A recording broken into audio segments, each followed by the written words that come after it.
What do you mean, guys? Gamay na kayong baboy. Pero kung daghan ng itanan.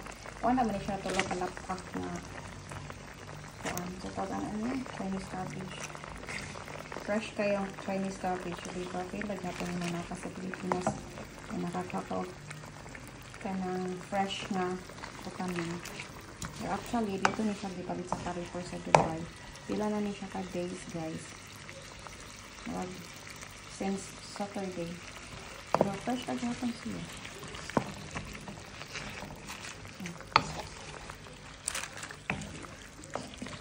Ako sibuyas nga dahon dagko kayo.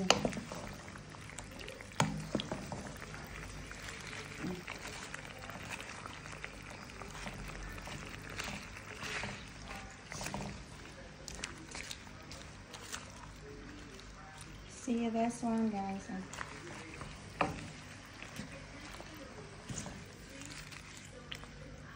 Then tabunan na to para mong luto siya. Gamay ran tubig akong gibutan.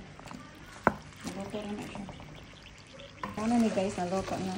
Nagtanaw ko og kuan sa Netflix, guys. Bling Dubai. Ito naman Netflix, tanawa po ninyo. Oh my God, saba kayo. Sige lang sila away. Mga dato sila sa Dubai. Dili good sila mga lokal. Mga dato lang sa Dubai. Mga business people sa Dubai.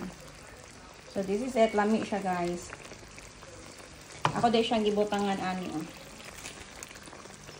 Sinigang na may gabi. So, that's for now.